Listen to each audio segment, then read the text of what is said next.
माई mafia omega का third episode update कर रही हूँ। जैसा भी लगे तो लाइक शेयर कमेंट कीजिएगा, बहुत सारे कमेंट कीजिएगा। तो स्टार्ट करते हैं।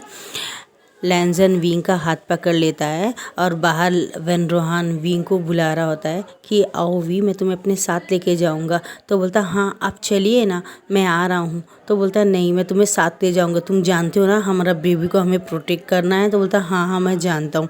और फ़ौरन धीरे धीरे जब डोर खुलने वाला होता है तो लैंजन वापस डोर को बंद कर बोलता क्या हुआ। बोलता कुछ नहीं, 1 मिनट, मेरा थोड़ा चैन लूज़ हो गया है। तो बोलता ओके ओके, तो मैं 5 मिनट यहाँ इंतज़ार करता हूँ। तो बोलता हाँ ओके, मैं 1 सेकंड में ही आ रहा हूँ। बोलता और फ़ौरन जैसे ही वो डोर बंद होता है और वो विंग ऐसे घूमता है तो लैंजन विंग को अपने तरफ खींच के उसके कमर में हाथ डाल के उससे पैशनेटली किस करने लगता है। और उसके शर्ट के अंदर हाथ डाल के उसके जो चेस्ट होता है उसे टच करने लगता है, उसके निप्पल को भी, उसके शर्ट को ऊपर करके उसके निप्पल को सब करने लगता है, अपने मुंह में डालते। तो विंग से कंट्रोल नहीं, उसकी आंखों में से पानी गिर जाता है लैंजन के मुंह में। तो बोलती है और वो लैंजन को धक्का मार देता है, बोलता है बस बहुत, अब और नहीं, छोड़ो मुझे। और वो जाने लगता है तो उसे पीछे से पकड़ के, अलग से पकड़ के उसे गले से हक कर लेता है। और लैंजन रोता है, वी प्लीज़ वी, मुझे छोड़ के मत जाओ, मैं तुम्हें बर्दाश्त नहीं कर सकता हूँ। तो वी बोलता है देखो, मेरे से जितना हुआ मैंने उतना किया, अभी भी मैं तुम्हें अपने आप को छूने दे रहा हूँ तो वो मैं छूने नहीं दे रहा हूँ, मेरा अंदर का प्यार तुम्हें छूने दे रहा है, क्योंकि वो तुमसे प्यार करता है और तुम मेरे इस बेबी के फादर हो इसके लिए। और मैं वेन रोहान को झूठ नहीं कह सकता। अगर कल परसों उसने मुझसे पूछा इस बच्चे का फादर कौन है तो मैं इसलिए नहीं बताऊँगा कि उसको पता चल जाएगा कि तुमने वेंचिंग से शादी की है और ये बच्चा तुम्हारा जानने के बाद, और उसे अगर पता चल गया तो तुम जानते हो हमारे बेबी की जान खतरे में पड़ जाएगी। लैंजन, वेन रोहान जितना अच्छा है उतना बुरा भी है। प्लीज़ लैंजन मेरी बात मानो, अपना नया गृहस्थी शुरू कर दो, मेरे पीछे घूमना बंद कर दो। और वो उसके दोनों फेस में हाथ ला के बोलता है प्लीज़ लैंजन, अगर तुम वेंचिंग के साथ में नहीं स्टार्ट कर सकते कम से कम दोस्त के जैसे रहो, ओके। लेकिन ये रास्ता अच्छा नहीं है, मैं तुम्हारी जान को जाते हुए नहीं देख सकता हूँ। तो बोलता है इसका मतलब तुम उसे प्यार करते हो। तो बोलता है लैंजन, शुयांग मेरा प्यार था, वो एक गलत फहमी था जो बहुत जल्दी दूर हो गया। सच्चा प्यार उसे कहते हैं जो वक्त के धूल में मट्टी धूल सब लग जाने के बाद भी आपको प्यार करता रहे, आपके ऊपर विश्वास रखे। लेकिन उसने मेरे पर कभी विश्वास किया ही नहीं था, क्योंकि मैं उसे टच करने नहीं देता था, किस करने नहीं देता था, अपने आप को छूने नहीं देता था। उसे चाहिए था एवरीडे, मतलब एवरीडे बेड में। मैं ऐसा नहीं था, मैं अपनी लाइफ में कोई दोस्त चाहता था। शुयांग मेरे लिए दोस्त था, बॉयफ्रेंड नहीं था, क्योंकि मैंने कभी उसे छूने ही नहीं दिया। जब तुम मिले मेरे फादर को, उस टाइम में मैं बेहोश हो गया, मुझे हीट आ गई। बाद में मुझे पता चला तो मैं तुम्हारे पास आया, लेकिन तुमने मुझे एक्सेप्ट नहीं किया, मेरी इंसल्ट की। वो दौर अगर दोबारा मैं सोचूं तो शायद मैं तुम्हारे को अपने पास रखना भी नहीं चाहता हूँ। लेकिन सब दुख का अपना एक समय होता है। कुछ दुख इतने भारी होते हैं जो इंसान भूल नहीं पाता। अब वो दुख मेरे प्यार के सामने मुझे छोटा दिखता, लेकिन मेरे बेटे के सामने वो दुख, मेरे बेटे का अपमान है। अगर मैं भूल जाऊंगा तो प्लीज़ लैंजन, ये लास्ट है। तुम अगर अब से मेरे आंखों के सामने आओ भी तो इस तरह आओ जैसे कि मैं तुम्हें जानता नहीं हूँ। मैं उम्मीद करूँगा कि तुम गलती नहीं करोगे। जब भी तुम गलती करो तो अपने इस बच्चे के बारे में याद रखना, इसके बारे में याद रखना लैंजन प्लीज़। और एक थोड़े दिनों में इस बेबी को, अब तीसरा महीना चल रहा है मुझे, तो मुझे चैन से जीने दो उसके साथ, ओके बाय। और उसके माथे में किस करता, बोलता है लास्ट बार लैंजन, I love you so much. मेरी लाइफ में पहले भी तुम हो और लास्ट भी तुम हो। मेरी लाइफ में पहले भी तुमने ही मुझे छुआ, लास्ट जो व्यक्ति होगा जो मुझे छुएगा वो भी तुम ही होगे, दूसरा कोई नहीं होगा। ये मेरा प्यार है सच्चा, बाय बोलता है। और वो रूम से चला जाता है और लैंजन दीवार को पकड़ के नीचे बैठ जाता है। और वेन रोहान बोलता क्या होता, कुछ नहीं हुआ था, थोड़ा सा टाइट हो गया था। बोलता ओके ओके बोले, लेकिन तुम ऐसा लगता नहीं कि तुम प्रेग्नेंट हो, ऐसा लगता तुम काफ़ी अच्छे हो। कभी कभी मेरा दिल करता है कि, बोलता नथिंग, ऐसा मत सोचना, तुमने कहा था ना। तो बोलता हाँ हाँ, मैं तो तुम्हें अपना तो जब लेंज़ो बोलता मैं तो तुम तो जानते हो ना कि मैं तुम्हें अपने बेटे के जैसा ही मानता हूँ, और वो एक तो बहाना है दुनिया के सामने कि तुम मेरे हस्बैंड हो, क्योंकि मैंने तुम्हारे बेबी को प्रोटेक्ट करने के लिए प्रॉमिस किया, और यही एक रीज़न है। तो बोलता हाँ, और तुम मेरे सन हो, और ये मैं अपनी मरी हुई वाइफ को प्रॉमिस करके कहता हूँ कि तुम मेरे लिए सिर्फ मेरे सन हो। जैसा वेन रोहान है, वेन चाओ है, वैसे ही तुम हो, और जैसी वेंचिंग है वैसे ही तुम हो। बस मैं कुछ लोगों की असलियत देखना चाहता हूँ तुम्हें सामने लगा के, इससे मेरा भी काम हो जाएगा, तुम्हें भी सपोर्ट मिल जाएगा। बोलता ओके चले। तो हाँ हाँ वी, मैं तुम्हें एक बात और बताना चाहता हूँ, रूम के अंदर चलो। बोलता लेकिन रूम में क्यों? बोला चलो ना। तो जैसे रूम खुलता बोलता यहाँ कोई नहीं, आप मुझे कह सकते हैं। तो पीछे हमारा लैंजैन भी रहता है, और वो पर्दों के पीछे छुप जाता है। जब वो देखता है कि लैंजैन नहीं है, वो रिलीफ हो जाता है। बोलता क्या हुआ? पता कुछ नहीं, मुझे लगा कुछ इम्पोर्टेंट है क्या। बोलता है वी, मैंने अपना बना लिया वसीयत, और मैं अपना आज या कल या कभी भी या 15 मिनट के बाद मुझे कुछ भी हो जाता था, पूरा power of attorney mafia don का मैं तुम्हें बना देना चाहता हूँ। बोलता क्या? बोलता हाँ, लेकिन तुम फिक्र मत करो, मेरा इस दोस्त है यान यान, वो तुम्हें प्रोटेक्ट करेगा। अगर मुझे कुछ बाई चांस 5 मिनट के बाद भी हो गया तो वो आ जाएगा। वो बहुत अच्छा बॉडीगार्ड है यान यान, तुम उसके साथ हमेशा सेफ रहोगे।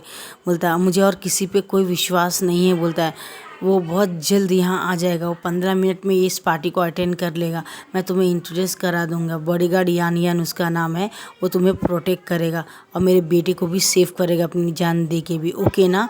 तो बोलता है ये डील है ना हम दोनों के बीच में, और आगे चल के तुम जब बन जाओ तो तुम्हें मेरी मौत का बदला उस इंसान से लेना पड़ेगा जो मुझे मारना चाहता है, चाहे वो वेंचिंग हो मेरी बेटी, या मेरा बेटा वेंचाओ हो, छोड़ना मत। या मेरा बेटा वेल्डिंग हो जो लंदन में बैठ के पढ़ रहा है, वो भी कुछ कम नहीं, प्रॉपर्टी के लिए ये लोग गद्दी के लिए कुछ भी कर सकते। तो बोलता ओके मैं इस बात का ध्यान रखूँगा। बोलता बेस्ट ऑफ लक, अगर मैं रहा तो तुम्हें बहुत अच्छा देखूँगा, अगर बाई चांस मुझे कुछ हो गया तो तुम फिक्र मत करना, तुम्हें सिर्फ यान यान के कहने पे चलना होगा, वो तुम्हारे को बहुत अच्छे से देखेगा। तो बोलता जी। बोलता और बोलता चलो चलते हैं, उसके माथे में किस करता है और चलता है। अब वो पार्टी में अटेंड करता है, सब बोलते हैं ऑल ऑफ़ यू स्टैंड हो जाइए, हमारे बॉस हमारे लीडर आ गए हैं। और जब जब दिखते तो वेंचिंग को और लैंजन को बुलाता है सामने, और बोलता है बेस्ट ऑफ लक, तुम्हारे लाइफ में बहुत सारी खुशियाँ हो, तुम लोग हमेशा खुश रहो और दोनों एक दूसरे के साथ लाइफ लॉन्ग रहो, मेरा आशीर्वाद है।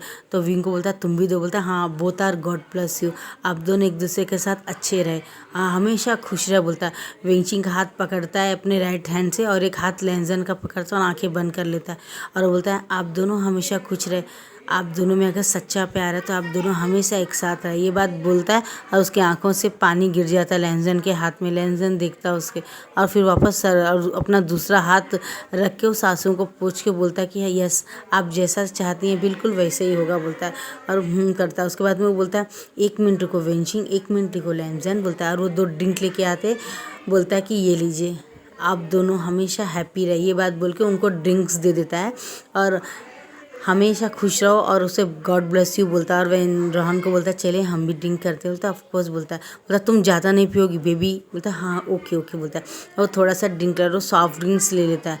और थोड़ी देर के बाद में बताया जाता है कि वेन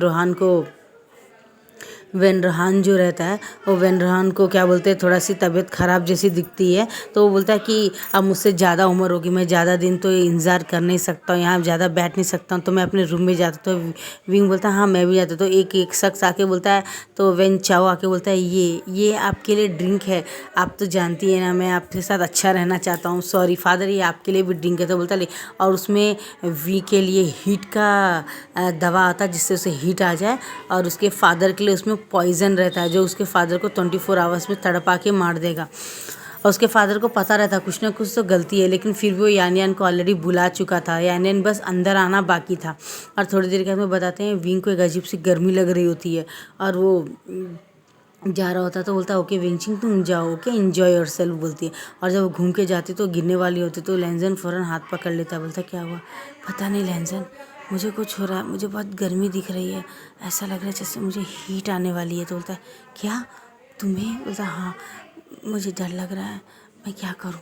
बोलता है तुम इंतज़ार करो रूम में, मैं आता हूँ। तो बोलता नहीं तुम नहीं आओगे, मुझे तुम्हारी ज़रूरत नहीं है, जाओ यहाँ से। बोलती है। बोलता नहीं भी, मैं तुम्हें इस हालत में नहीं छोड़ सकता हूँ, ज़रूर किसी का प्लान है, तुम्हारे को मिसयूज़ करने का। मैं अपनी बच्चे की मदर को ऐसा यूज़ नहीं होने दूंगा बोलता है। और बोलता है सर क्या मैं आपको रूम के तक ले चलूँ? तो बोलता है हाँ नहीं मैं जा सकता हूँ प्लीज़ फादर बोलता है। तो बोलता ओके बोलता है। और वेन रोहान को और विंग को लेके आता है। वेंचिंग बोलता है तुम चलो मैं इनको रूम के तक छोड़ के आता हूँ। तो वेंचिंग बोलती है ओके डार्लिंग बोलती है और वो लेके जाता है। थोड़ी देर के में लेके जाने के में वेन रोहान को रूम में लेके जाता है और वो बोलता है कि कुछ ना कुछ तो गड़बड़ है। तो वो थोड़ी देर के बाद में अपना कैमरा ऑन कर देता है और एक दूसरे सेल का और ऑन करके फूलों के बीच में लगाता है। जो भी होगा वो वेन रोहान को देखने तो आएगा ही और फ़ौरन वो लगा देता है और लगाने के बाद में वहाँ से गायब हो जाता है। वो रिकॉर्डिंग 24 आवर्स तक रहती है सच्चाई पता करने के लिए कि कौन है जो मारना चाहता है। और थोड़ी देर में दिखाया जाता है कि यहाँ पे हमारा जो वी रहता है वो बहुत गर्मी लग रही होती है। फ़ौरन खिड़कियाँ उड़कियाँ बंद कर देता है और फ़ौरन ही वॉशरूम में चला जाता है और लंबी लंबी सांसें ले रहा होता है। नहीं मेरे साथ ऐसा नहीं हो सकता, कौन है ये, कौन है जो ऐसा कर रहा है, मैं उसे माफ़ नहीं करूँगा, मेरा बेबी बोलता है। और थोड़ी देर के बाद में दिखाया जाता है कि वो डोर को कोई खटखट करता है और वो नहीं चल पा रहा था क्योंकि वो वॉशरूम में रहता है और लेंजन दिखता है कि वी डोर नहीं खोल पा रहा। तो उसे अचानक याद आता है और उस पे की ला के वो फ़ौरन इधर उधर देखने आदमी खोलता है और उसके बाद में अंदर आ जाता है और रूम को अंदर से लॉक करता है और चाबी को बाजू में रख देता है। खिड़कियों को पूरी तरह से ऑलरेडी दिखता है बंद है और अंधेरा है रूम में और डोर बाथरूम का डोर खड़ता है। तो वी बहुत लंबी लंबी सांसें तो लेंजन फ़ौरन अपने पूरे कपड़े निकाल देता है। कपड़े निकाल के अपने कपड़े जितने भी रहते हैं पूरे वहाँ पे रख के फेंक देता है और वॉशरूम में जब देखता है तो वी नेकेड रहता है, पानी के नीचे रहता है। तो मतलब वी को लगता है जैसे कि अगर वो बाथरूम में रहेगा तो ठीक हो जाएगा और लेंजन उसे पकड़ लेता है और लेंजन से पकड़ के उसको फ़ौरन उसे किस करने लगता है। तो लेंजन तुम जाओ यहाँ से, तुम्हारे लिए अच्छा नहीं है लेंसन, ये पता नहीं चलना चाहिए तुम्हारा मेरा रिलेशन, जाओ। लेंसन बोलता है नहीं वी मैं तुम्हें इस हालत में नहीं छोड़ सकता, तुम जानते तुम्हें हीट आया, अगर कुछ हो गया तो तुम बोलता मुझे कुछ नहीं होगा तुम जाओ मेरी दवा। बोलता नहीं वी अभी दवा का असर नहीं होगा, तुम्हें मेरी ज़रूरत है। अब ऐसे वो दोनों 3-4 राउंड लगाने के बाद में वी का हीट जो रहता है शांत हो गया होता है। वो बोलती लेंसन अब तुम जाओ प्लीज़, मुझे वेन रोहान को देखना है। तो बोलता बोलता है और वो उसके माथे में किस करके पूरे कपड़े पहनता है और बोलता तुम उस पूरी तरह से साफ़ करके उसे कपड़े पहना देता। बोलता तुम थोड़ा देर रेस्ट करो। बोलता बोलता और वो विंग भी जाता है उस रूम में जाके देखता है कि वेन रोहान के मुंह से खून निकल रहा होता है और वो गिरा हुआ था और वो भाग के जाता है और पीछे लेंजन भी भाग के आता है और फ़ौरन उस फ़ोन को उठा के ऑफ़ करके अपने जेब में डाल लेता है और बोलता क्या हुआ आपको, आप ठीक है ना? तो वी बोलता इसे इन्हें हॉस्पिटल। और जब वो इन्हें हॉस्पिटल लेके जा रहा होता है तो फ़ौरन एक इंसान आके लेंजन के सर में एक वो डंडा मार देता है। लेंजन बेहोश हो जाता है और वी को जब जैसे वो गोली मारने वाला तो लेंजन बोलता है नहीं डोंट डू दिस करके बोलता है। और जैसे वो देखता है कि गोली की एक आवाज़ आती है चलने की और यहीं पे हमारा ये जो सीन रहता है अब शिफ्ट हो जाता है किसी और के तरफ में। 4 लोग बैठ के पेड़ के पास बात कर रहे होते हैं कि आज हमने जो प्लान बनाया वो सक्सेस हो जाना चाहिए और अगर ये नहीं हुआ वो दोनों में से भी तीनों में से भी कोई बचा तो याद रखना मैं तुम्हें जान से मार दूंगा। और एक लड़की और एक लड़का रहते हैं और उसमें 3-4 लोग और रहते हैं और बोलते हैं हाँ हमें ये गद्दी चाहिए, हमें गद्दी किसी और को नहीं दे सकते। ये बात चलाते हैं। अब हम शिफ्ट करते हैं लेंजन की तरफ से। लेंजन को 3 घंटे बाद में होश आता है। 3 घंटे बाद जब होश आता है देखता है कि वेंचिंग के बाहों में रहता है। वेंचिंग बोलती क्या हुआ तुम्हें स्वीट हार्ट, तुम्हें क्या हो गया था, तुम फादर के रूम में अकेले पड़े थे, फादर भी नहीं थे वहाँ पे और मदर भी नहीं थी, कहाँ गए वो दोनों? और बोलती नहीं थे। बोलता हाँ नहीं है वो लोग यहाँ पे।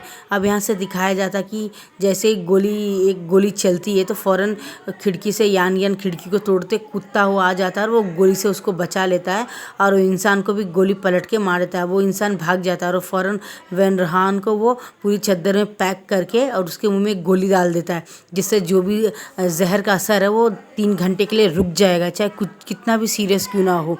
और उनको उठा के ऊपर से नीचे फेंकता है। उसके गार्ड एक कार में डाल लेते हैं वेन रोहान को और वी को बोलता है मैडम प्लीज़ आप डोंट माइंड। बोलता हाँ। तो बोलता है फील मत कीजिएगा। फ़ौरन वो विंग को अपने गले लगा लेता है और फ़ौरन एक ब्लैंकेट उसके अपने ऊपर डाल लेकर फ़ौरन खिड़की से नीचे कूद जाता है। 4 लोग उन दोनों को कैच करे तो विंग ऐसे देखते बेहोश हो जाता है। तो बोलता है मैडम को चेक करो, मैडम प्रेग्नेंट है, सार ने कहा था 3 मंथ्स, तो उन्हें चेक करो, इन्हें कुछ होना नहीं चाहिए बेबी को। बोलता है ओके। और गाड़ी एक बहुत बड़ा गाड़ी रहता है उसमें 4 डॉक्टर रहते हैं। उनमें से एक लेडीज़ डॉक्टर जो रहती है प्रेगनेंसी टेस्ट करती है वो हमारे उसको देख रही होती है, विंग को देख रही हो। 3 डॉक्टर वेन रोहान को देख रहे होते हैं, चेक कर रहे होते हैं। अब यहाँ से दिखाया जाता है हमारे को 6 महीने के बाद का दिखाया जाता है। 6 महीने बाद का दिखाया जाता है। हमारे वी वुजान को 9 मंथ्स चल रहा होता है और वो वेन रोहान के पास बैठी होती है, उनके बालों को आराम से ऊपर नीचे कर रही होती है, यानी उसके बालों को रफल कर रही होती है। बोलती प्लीज़ उठ जाइए, आपसे ही मैं हूँ, आपके सपोर्ट से आपने मेरी जान बचाई थी, मैं आपको इस दुनिया से जाने नहीं दूंगा, आप जानते हैं ना आप मेरे फादर समान है, प्लीज़ उठ जाइए। और थोड़ी देर के बाद में दिखाया जाता है यानियान आके पीछे से हाथ लगाता है, वी अपने आप को संभालो। वी उठ के उसके गले लग जाता है और बोलता हूँ वी अपने आप को संभालो, फिक्र मत करो सर, ठीक है, बस वो कोमा में चले गए हैं, तुम तो जानते हो उनके ऊपर हमला हुआ था। बोलता बोलता है और बोलता तुम भी अपना ख्याल रखो, तुम्हारे को 9 मंथ्स चल रहा है, ज़्यादा टेंशन तुम्हारे लिए ठीक है, तुम जानते हो ना तुम्हारे को बेबी ट्यून से एक बेटा और एक बेटी है। बोलता है बोलता है तो अपने आप को संभालो, बोलता है और ठीक है बोलता है। और थोड़ी देर के दिखाया जाता है कि वहाँ पे फायरिंग हो रही होती है और बोलता है यहाँ का पता किसी को चल गया, लगता है वो लोग वापस आ गए यहाँ पे। और बोलता है जल्दी शिफ्ट करो इनको और वापस वैन में डालो और मैडम को भी डालो और डॉक्टरों को बुला लो। तो ठीक बोलता है, वो एक बटन दबाता है, ये दोनों को रूम के अंदर लॉक कर देता है, पूरों को ट्रक में डाल के बोलता है last of final when Rohan sir का ये एक बंगला है संघाई के पूरे एक जंगल के अंदर, और वहाँ पे एवरीथिंग है। सर ने 6 महीना पहले ये सब कर दिया था, शायद उनको अंदाज़ा था कौन उन्हें मारने वाला है। वीवूजान के बच्चे के लिए सब कुछ किया है, तो वहाँ पे जाओ, इनको ले जाओ, मेरी फिक्र मत करना, मैं आ जाऊँगा, मेरे पास एक ट्रैकर है जिससे मैं पता लगा लूँगा। बोलता है ओके बोलता है। और वहाँ जाने के बाद में सब लोग अपना सेल ऑफ कर देना बोलता है, तो ओके बताते हैं। अब यहाँ से क्या बोलते हैं फ़ौरन उसको लेके चले जाते हैं और वो 15 लोग आते हैं, यानियान को बहुत मारते, बोलते बता बता, वो उनके मुंह में मार्क्स आता, बता कमीने वेन रोहन कहाँ है और वो औरत कहाँ है, बोलता उसका वाइफ कहाँ, बोलता मैं नहीं बताऊंगा बोलता। और उसे बहुत बहुत बुरी तरह से मार रहे होते हैं और इतना मार रहे होते हैं उसके मुँह से खून निकल रहा था। बोलते इसे लेके जा रहे उसके और उसे 4 गोलियाँ मारते हैं और उसे छोड़ते हैं और वहाँ पर जाने लगते हैं। और जैसे वो लोग जाने लगते हैं और वो हमारा जो यानियान होता है 4 गोली खा के वहाँ पर गिर जाता है और वो लैन जैन को फ़ोन करता है, लैन जैन मुझे तुम्हारी मदद चाहिए। तो बोलता है हाँ 1 मिनट, और वो रिंची को बोलता है मैं थोड़ा वॉशरूम जाकर आ रहा हूँ, उसके बाद हम लोग चलेंगे। तो फ़ौरन वॉशरूम में आने के बाद में एक बटन दबाता है जिससे कि सीक्रेट ये आवाज़ बाहर जाना बंद हो जाता है और वहाँ का जो सेल की बातें होती है वो भी कोई चेक नहीं कर सकता है, यानी उसे बिल्कुल भी ट्रैक नहीं कर सकता है। बोलता है हाँ बोलो यानियन। यानियन बोलता है कि लैंसैन मुझे तुम्हारी मदद है, वी की और वेन रोहन की जान खतरे में है, जल्दी इस एड्रेस में पहुँच के वी को सेव करो, उसका 9 मंथ्स चल रहा है और उसकी डिलीवरी आजकल कभी भी हो सकती है। तो बोलता है अब वेन रोहन सर कोमा में है, किसी को पता चल गया है कि वो जिंदा है अभी तक, अब वी की जान दोनों की जान खतरे में, शायद मैं बच नहीं पाऊँगा। बोलता कि तुम्हें क्या हो गया यार। तो बोलता मुझे 4 गोली मार दी किसी ने और वो मास्क पहने थे और वो 20 लोग थे, मैंने एक ट्रक में भेज दिया, ये उसका सिग्नल है और ये ट्रैक है जो मेरे पास है वो मैं तुम्हारे सेल के थ्रू सिग्नल भेज रहा हूँ, उनका एड्रेस क्या है, प्लीज़ चाहे कुछ भी हो जाए उन दोनों का साथ कभी मत छोड़ना बोलता है। और यहाँ से दिखाया जाता है कि जैसे ही लैंसन बाहर निकलता है उसको खींच के विंचिंग एक डंडा मार देती है, बोलती है तुम्हें क्या लगता है क्या मैं चूतिया हूँ क्या, वी वुजान के बच्चे के बाप तुम हो, कोई और नहीं है, मैं जानता हूँ, बहुत अच्छी तरह से जानती हूँ, अब मेरा बाप भी जिंदा है, तुम्हें क्या लगती है इतना आसानी से अंडरवर्ल्ड डॉन मिल जाएगा सबको, तुम कहीं नहीं जाओगे इसे बचाने के लिए। बोलता प्लीज़, बोलता नेवर नथिंग, उन तीनों को मरना पड़ेगा। और वेन रोहान आता है, शुयांग आता है, वेल्डिंग आता है, बोलता है इसे बांध दो बोलता है, और वो चारों मिलकर उसे बांध देते हैं और बोलते हैं इसको इतना गट से बांधना कि जब तक हम उसे मारे ना, इसकी सज़ा वही तड़प के उसको देखना चाहिए ये। और वहाँ पे बहुत सारे लोग बैठ गए होते हैं और बोलता है मैं क्या करूँ, मुझे समझ में नहीं आ रहा मैं किस। और वहाँ से वो एक कॉल दबाता है, एक नंबर दबाता है और वो नंबर के लेके उसके बॉस को लेके एक दूसरे से इमरजेंसी डोर से निकल जाता है, क्योंकि यान्या ने उसको एक खुफिया रास्ता दिखाया था, अगर सब रास्ते बंद हो जाए, कोई ना आए और सर पे खड़े हों वो लोग, तो तुम्हें इस रास्ते से निकल जाना है, ये रास्ता सीधा तुम्हारे को चाइना का मेन बॉर्डर से बाहर निकाल देगा और वहाँ पे तुम्हारे लिए टिकट रखी होगी, पैसे रखे होंगे 30 लाख रुपए और शहर का बाहर एक बैंक खाता है वहाँ रखा होगा, तुम्हें सीक्रेटली जाना होगा। और जैसे तुम चाइना से बाहर निकलोगे वहाँ बहुत बड़ी कार होगी, उसमें डॉक्टर होंगे और उसमें बहुत सारे गार्ड होंगे, तुम्हें बस उस कार में बैठना है और तुम जाओगे और फिर जब तुम वापस आओगे तो वो गार्ड तुम्हारे साथ आएंगे और वो बहुत मेरे भरोसेमंद है बोलता है। और जैसे वो खोलता है गेट के अंदर से सार को लेके धीरे धीरे अपने गोदी में पकड़ के चला जाता है और जब देखता है तो वहाँ पे 4 लोग खड़े होते तो फ़ौरन उनका सामान पकड़ लेते हैं और वो लोग चाइना के लास्ट बॉर्डर पार कर लेते हैं और वो लोग टिकट लेके वहाँ से हमेशा के लिए चाइना को छोड़ के लंदन चले जाते हैं। अब यहाँ से 5 साल का दिखाया जाता है। हम 5 साल बाद आने के बाद में बहुत कुछ बदल गया होता है। लैंजन को ये लोग इस तरह से कंट्रोल कर लिए होते कि जैसा वो कहे वैसे, और यहाँ का लीडर किसी और को नहीं, लैंजन को बना दिया होता उन्होंने, और बहुत क्रूड बना दिया होता उसे। और वो इस तरह की इंजेक्शन देते थे जिस तरह कि लैंजन पूरी तरह से उनके कंट्रोल में रहे हमेशा के लिए, और जो कहते वही करते थे। और वो पूरे नशे की दवा की आदत कर देते थे, बहुत रूड बना देते। और उसका जो माइंड रहता है वो एक इंजेक्शन देके उसे पास्ट का सब कुछ भुला दिए थे। हमारा लैंजन को ये याद ही नहीं कि वी वुजान उसका बेबी से प्रेग्नेंट था, वो उससे प्यार करता था। और वेन रोहान यहाँ का डॉन था, सब भुला देते। उसे सिर्फ इतना याद दिलाए थे हिप्नोटाइज के थ्रू कि लैंजन यहाँ का डॉन है। वेन रोहान और वी वुजान ने दोनों ने मिलकर इनको मारने की कोशिश की थी। वेंचिंग उसकी वाइफ है और उन लोग की शादी हुई है। दोनों एक दूसरे से बहुत प्यार करते हैं। वेन चाओ उसका हाथ राइट हैंड है, शुयांग उसका लेफ्ट हैंड है, और विल्डिंग उसका बहुत अच्छा सलाहकार है। ये सब मतलब चारों गुंडों का ऐसा बताते हैं। वैसे भी लैंजन को वो लोग ऐसी दवा देते जिससे उसकी पास्ट मेमोरी पूरी तरह से एम्प्टी हो गई थी, भूल गया था। अब यहाँ से दिखाया जाता है कि अब थोड़े दिनों के बाद में वो लोग जब इंडिया आ रहे हो तो उनके साथ 40 बॉडीगार्ड रहते हैं, और चाइना पूरा हरकम बच गया होता है, क्योंकि वेन रोहान जो होता है वो पूरी तरह से अच्छा हो गया होता है। और वो पहले से ज़्यादा ये हो गया होता, वो 75-76 ईयर्स का हो चुका होता है और काफ़ी ओल्ड हो गया होता। लेकिन वो बोलता है कोई बात नहीं, मैं अगर मरूंगा तो अपने देश चाइना में ही मरूंगा, लेकिन मैं तुम्हें कुछ होने नहीं दूंगा, वी वुजान बोलता है। और कैसे हो बेटे, तुम बोलता मुझे कॉल में फादर, तो बोलता ओके फादर बोलता है। और वो बेटा और बेटी के साथ आ रहे होते। एक का नाम ने उन्होंने दिलरुबा रखा होता, एक का नाम उन्होंने क्या बोलते हैं वो रखा होता, आयान रखा होता। तो आयान तुम कैसे हो और दिलरुबा तुम कैसे हो, तुम लोग क्यों नहीं बोलते, तुम्हें कुछ भी चाहे तो फादर को बोलना। बोलता ओके फादर बोलते हैं। और गार्ड को बोलते हैं जान चली जाए लेकिन मेरे बच्चे मेरे वाइफ को कुछ होना नहीं चाहिए, तो बोलता है ओके बोलता है। और वो लोग अपने अड्डे में जब पहुँचते हैं तो दूसरे अड्डे से जाकर बोलते हैं जो हमारा है वो हमें वापस दे दो लैंजन, वरना अच्छा नहीं होगा बोलता है। और तो वो लोग वहाँ पे घमासान युद्ध चल रहा होता है, और वेन रोहान और वी वुजान अपने बच्चों के साथ सेफ रहते हैं। उनको एक ऐसे हॉस्टल में डाल दिए होते हैं जिनका पता किसी को नहीं रहता, और वहाँ पे एक 20 गार्ड रख देते हैं। तो वहाँ उनको बच्चों को फ़ौरन डाल देते हैं वहाँ पढ़ाई के लिए, ताकि इनको इससे कोई सब तकलीफ़ ना हो। और दूसरी जगह दिखाया जाता है विंग पूरी तरह से चेंज हो गया होता है, वो मार्शल आर्ट ठीक सीख गया होता है, वो ब्लैक बेल्ट रहता है कराटे में, अपने आप को सेव कर लेता है। वो एक अच्छे से जीन्स डाल के पूरे बॉडी को अच्छा कवर करके और विंचिंग और शुयांग के पास और उन सब के पास जाता है। वेन रोहान को बोलता है सर आप बैठ जाइए डियर बोलता है, और बोलता है तुम लोग अपने आप को ये हमारी सीट दोगे कि नहीं, बोलता बिल्कुल नहीं देंगे। और वहाँ पे घमासान लड़ाई चल रहा होता है, और वो लैंजन को बोलता है लैंजन मैं तुम्हें लास्ट टाइम देता हमारा जो हमें वापस देता, बोलता है बिल्कुल नहीं दूंगा, ये मेरा है और ये मेरी वाइफ है, ये मेरा राइट है। बोलता है बिल्कुल नहीं, तुम्हारा कुछ भी नहीं है, जो कुछ भी है हमारा है, तुम्हें को सब गलत फहमी है, तुम्हें झूठ सबने कहा है, ये मेरा पति का है ये सीट, तुम्हारा कुछ भी नहीं बोलता है।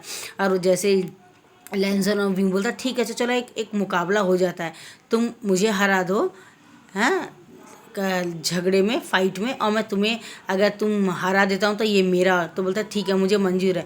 और वो अपना पूरा सब कुछ निकाल के फेंक के बोलता है ठीक है तुम सिंगल लेकिन गलती नहीं करना होगा, बोलता ओके बोलता है। और थोड़ी देर के बाद में दिखाया जाता है कि वहाँ पे एक फ़ाइट स्टार्ट हो जाती है। जैसे वो फाइट करने लगता है तो लैंजन जब विंग को एक मारने वाला होता है तो विंग फ़ौरन उसको एक खींच के मारता है, तो लैंजन गिर जाता है। और जब विंग उठने दोबारा मारने वाला होता है तो लैंजन एक लात मारता है और वो विंग लैंजन के ऊपर गिर जाता है। और जैसे गिर जाता है तो लैंजन के पास से जो एक वो चंदन की खुशबू आती है विंग उसे सूंघने लगता है, और वापस लैंजन भी उसकी लोटस सूप स्मेल करता है। बोलता है कि ये स्मेल जानी पहचानी लग रही है, जैसे कि इससे मेरा बहुत करीबी रिश्ता है।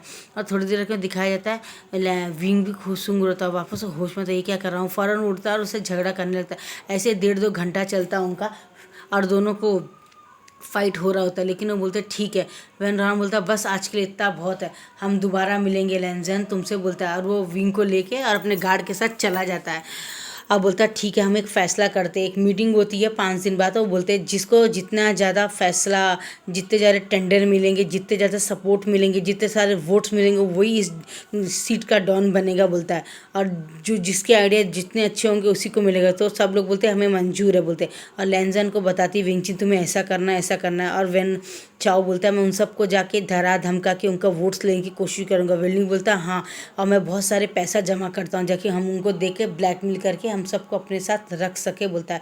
तो बोलता ओके, बोलता हमें ये सब करने की ज़रूरत है जब वो हमारा है। तो बोलता तुम डैड को जानते नहीं, डैड की नज़र जिस पे भी पड़ जाती है वो चीज़ वो वापस लेकर ही रखते। बोलता अच्छा तुम्हारा बाप क्या इतना डेंजर है? बोलता हाँ तुम मेरे फादर को जानते हो, मेरा बाप बहुत ही घटिया इंसान है बोलता है।